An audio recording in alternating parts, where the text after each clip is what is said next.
Caros amigos telespectadores, graça e paz a todos vocês, em o nome de Deus o Pai e de seu Filho Jesus. Nós hoje daremos continuidade ao nosso estudo do Catecismo, ainda sobre a queda do homem. A pergunta é: conservaram-se os nossos primeiros pais no estado em que foram criados? A resposta: nossos primeiros pais foram deixados à liberdade da sua própria vontade e caíram do estado em que foram criados, pecando contra Deus. Nós vimos no primeiro bloco que esse pecado constituiu no fato da desobediência do preceito divino. O fato de Adão e Eva comer o fruto em si não teria nada demais. O fruto não tinha nenhuma malignidade em si mesmo, não era venenoso, não era nada. O problema era a proibição de Deus, o preceito divino.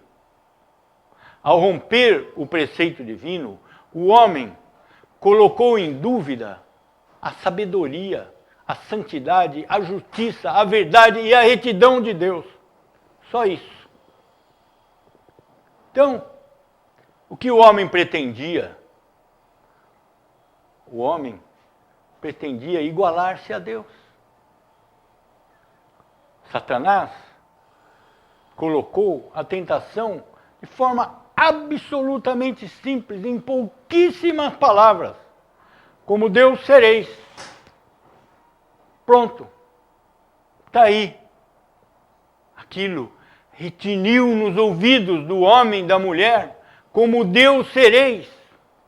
Eles viam a proibição de Deus como uma restrição à liberdade do homem. Eles transformaram o símbolo do pacto num objeto de cobiça, de inveja. O homem pretendia divinizar a si mesmo. Ele queria tornar-se igual a Deus. E caiu. E com ele caiu toda a humanidade. E todos os homens, pelo pecado de Adão, são pecadores. Salvos ou condenados, velhos ou moços, jovens, crianças, capazes ou incapazes, todos nascem pecadores. Todos são concebidos em pecado. Davi nos diz no Salmo: em iniquidade eu nasci, em pecado eu fui concebido. Esse pecado pelo qual ele foi concebido não é o pecado do ato sexual. O sexo foi criado por Deus. Foi dado ao homem para que ele se procriasse. Deus disse: crescei-vos e multiplicai-vos. O pecado pelo qual nós somos concebidos é o pecado de Adão, é o pecado original. Em iniquidade eu nasci, diz o salmista. E vai mais longe: em pecado fui concebido. O apóstolo nos diz: todos pecaram e destituídos estão da glória de Deus. O salmista novamente nos diz: não há justo, não há um sequer. Então, se nós acreditamos na Escritura, nós acreditamos no preceito divino, nós acreditamos nos efeitos da queda. Todos somos pecadores, começando comigo. Como diz o apóstolo Paulo, já no final de sua vida: eu sou o maior dos pecadores. É isso que ele nos diz. Eu sou o maior dos pecadores. E cada um conhece os seus pecados, conhece o seu eu, conhece o seu coração, conhece a sua natureza. Todos somos pecadores. Pela queda de Adão, todos caíram. Não são todos eles, são todos nós. Por esse pecado, o homem não precisa mais do demônio para pecar. Jesus nos diz, nós vimos lá, que do coração do homem vem o pecado e a malignidade.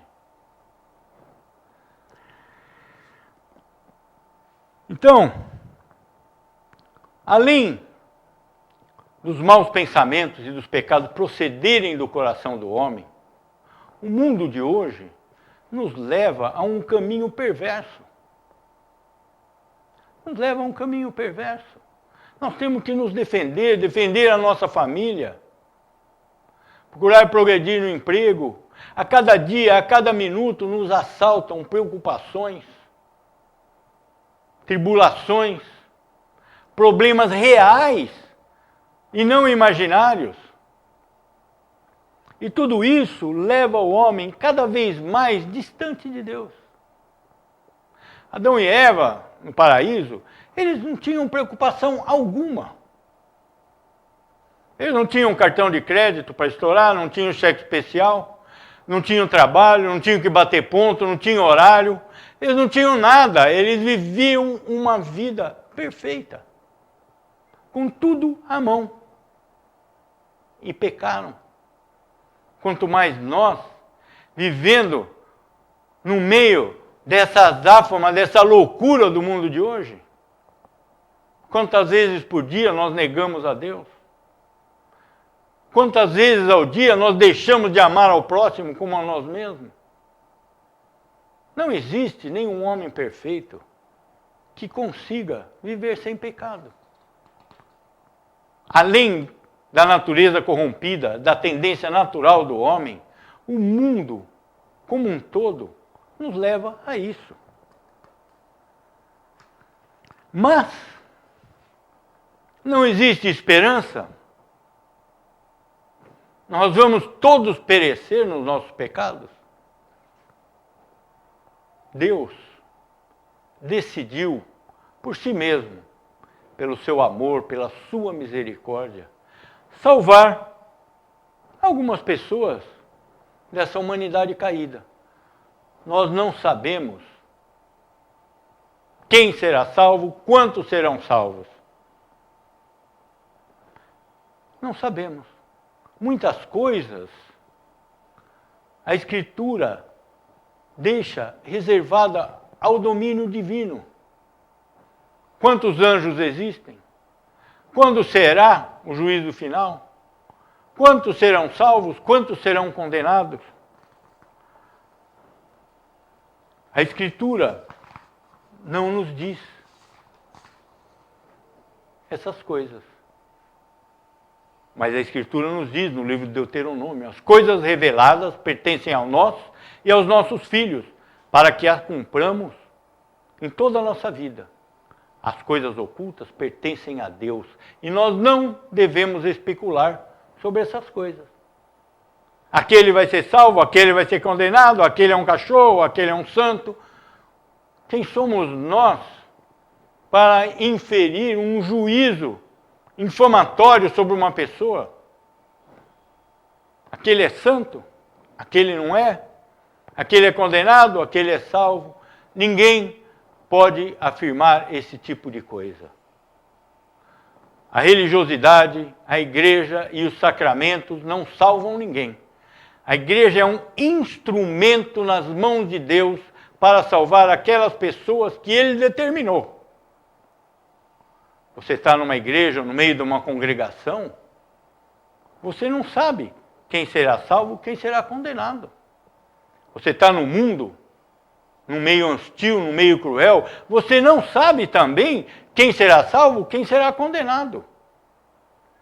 Nós temos vários exemplos, nós temos o ladrão na cruz, que foi salvo, nunca foi batizado, nunca entrou numa igreja, nunca fez nada de bom, ele mesmo reconhece que merecia a morte pelos crimes que havia cometido e foi salvo por Jesus. A mulher adúltera foi apresentada a Jesus no meio da congregação para ser apedrejada, foi perdoada por Jesus.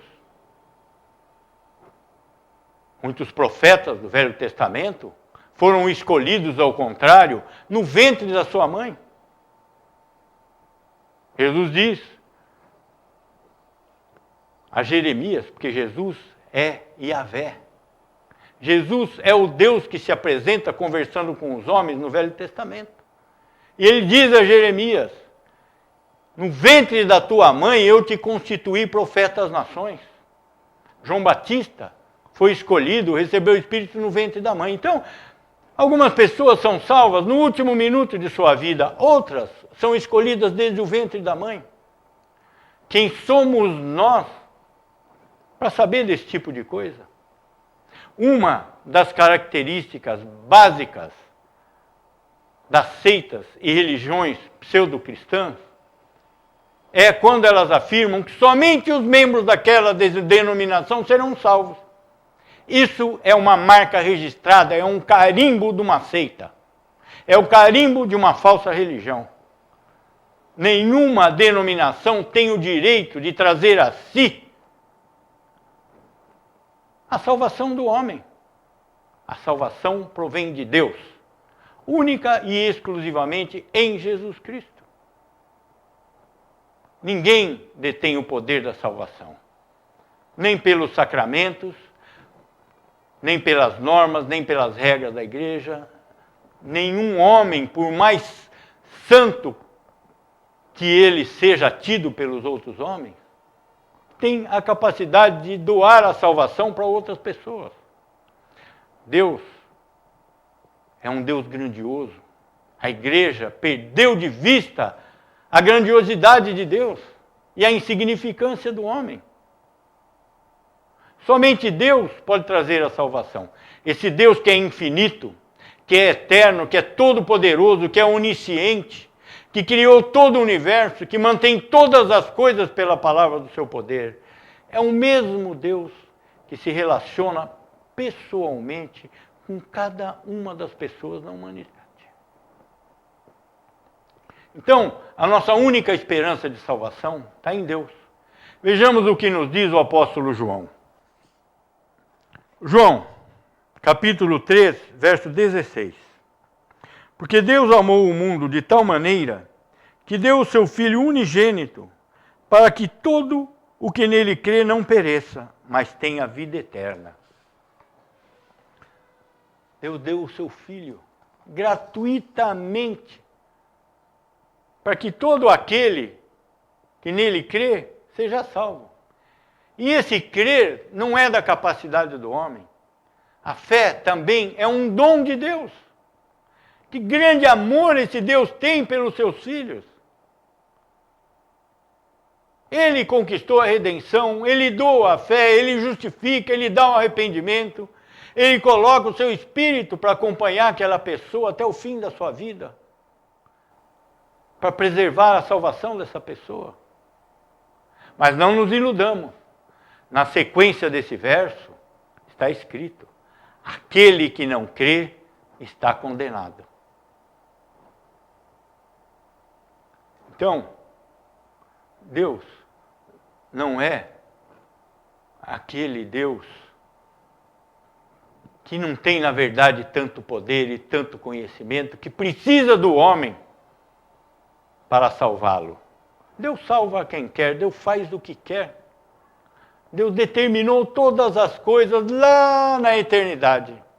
E essas coisas vão acontecendo, mantidas pela providência divina, que nada mais é do que a realização dos decretos de Deus ao longo do tempo. Muito se engana quem se julga tão piedoso que através de suas orações ou de suas atitudes vai mudar a mente de Deus. Vai mudar os acontecimentos previstos por Deus. A adoração, a oração, o louvor, tudo é feito para que o homem se conforme a Deus, e não para que Deus se conforme ao homem. Essas coisas são muito óbvias, mas são erros que vêm repetidos há tanto tempo que ninguém para pensar. Como que nós, de alguma forma, vamos mudar a mente de Deus? O apóstolo Paulo nos diz que ele não sabia orar como convém. Que ele precisava da assistência do Espírito, que levasse a sua alma a se conformar A vontade de Deus. Agostinho nos diz que a vontade de Deus é a razão de todas as coisas. Por ser a razão de todas as coisas, nenhuma coisa é razão da vontade de Deus. Ou uma coisa ou outra. A vontade de Deus é a razão e o motivo de todas as coisas. Nós nunca podemos nos atrever a imaginar que nós podemos, por algo de nós mesmos, mudar a vontade de Deus. Nós podemos sim buscar humildemente em Jesus Cristo a inspiração do Espírito Santo para que nossos atos, a nossa vida, as nossas orações, o nosso louvor, a nossa adoração seja feita conforme a vontade de Deus. Quando Jesus ensinou a oração dominical aos apóstolos,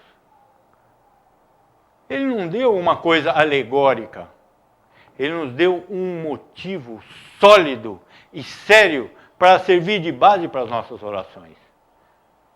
E ele ensinou o seguinte: seja feita a tua vontade, assim na terra como no céu. Esse é o fundamento da oração, esse é tanto o fruto como a raiz da oração. Seja feita a tua vontade. Mesmo porque, se você quiser que seja diferente, não vai ser. Seja feita a sua vontade, a tua vontade, assim na terra como no céu. Anjos e homens estão sujeitos eternamente à vontade de Deus. Mas o pecado original levou o homem a tentar se igualar a Deus. E isso é o que tem acontecido. Após a queda, a natureza humana é corrompida. Ninguém nasce santo. As pessoas são chamadas por Deus num determinado momento de sua vida. Como nós já dissemos, alguns no ventre da mãe, outros no último momento de sua vida. No geral, ao longo de sua vida. Antes disso, todos são corrompidos e pecadores. Depois disso, continuamos corrompidos e pecadores, mas conduzidos pelo Espírito de Deus.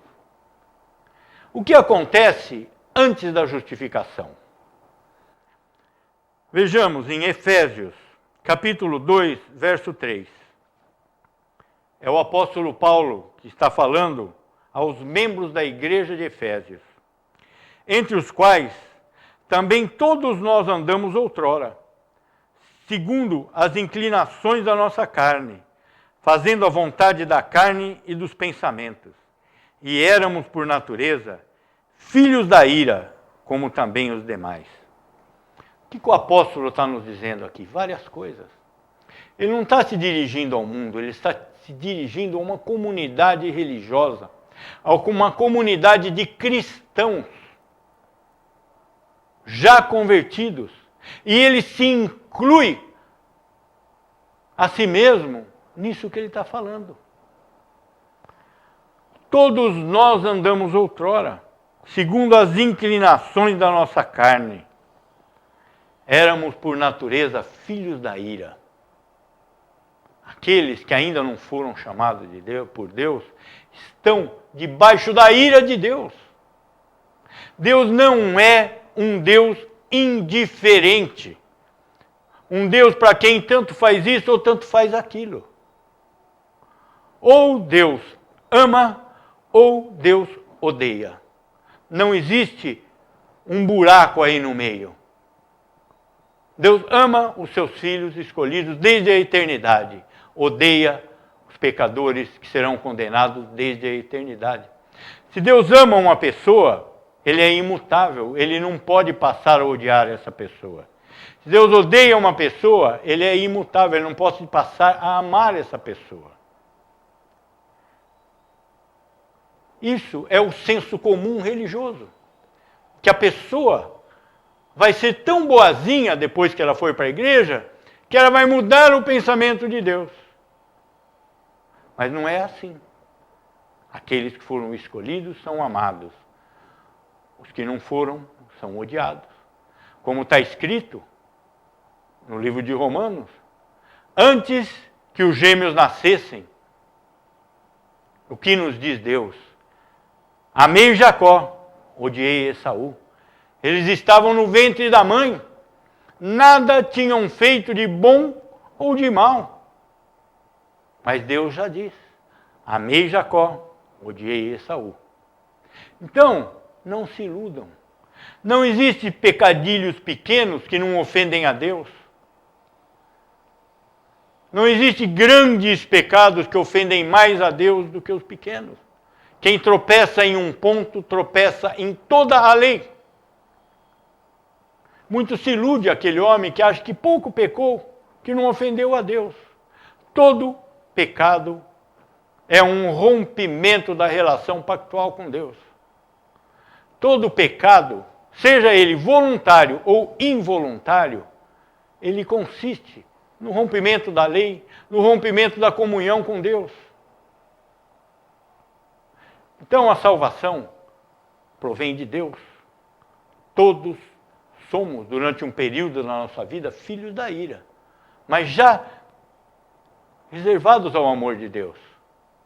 As atribulações que Deus manda aos seus filhos visam a correção. As atribulações que Deus manda aos rebeldes que não vão aceitar a Deus servem para aumentar essa rebeldia, para torná-los mais afastados de Deus do que eles já são. Deus nunca prometeu, nem no Velho Testamento, nem através de Jesus Cristo, nem através dos apóstolos ou dos profetas, bênçãos materiais. Deus nunca prometeu aos seus filhos que eles seriam ricos, que eles teriam saúde, que eles seriam poderosos, que eles seriam famosos. Mente quem prometer isso a quem quer que seja. Todas as promessas de Deus, todas as promessas de Cristo são para o outro mundo, para o mundo do porvir. Jesus nos diz, nesse mundo tereis tribulações, nesse mundo sereis perseguidos. A realização do Filho de Deus não se faz nessa terra. O que não quer dizer, por outro lado, que a riqueza em si seja algo proibido. Quem faz voto de pobreza está ofendendo a Deus. Todas as coisas que Deus nos deu são para que usemos. A riqueza em si é um dom de Deus. Deus criou as cores para serem admiradas. Criou o ouro, a prata, o mármore, o granito, as coisas belas da natureza, para que fossem apreciadas, para que fossem usadas pelos homens. Deus nos deu alimentos saborosos para que nos deliciemos com eles. Deus não proíbe o homem de usufruir das coisas que ele nos deu. Adão tinha lá no paraíso milhares de árvores frutíferas, com frutas de todas as qualidades, talvez até iguais àquelas da árvore proibida. Mas ele queria o quê? Aquela árvore proibida. Entre tudo que ele tinha, entre tudo que Deus havia dado a ele, ele desprezou tudo aquilo e foi atrás da proibição. Ele cobiçou a proibição divina. Ele queria se igualar a Deus. Da mesma forma, trazendo isso para hoje, não é recusando as benesses de Deus que nós vamos agradar a Deus. É usando essas coisas com sabedoria. Usando essas coisas sabendo que foram dadas por Deus. Devolvendo a Deus o que deve ser devolvido. Uma parte do nosso trabalho, uma parte da nossa renda tem que ser destinada de volta a Deus. Esse é o reconhecimento que nós temos. Mas não por obrigação.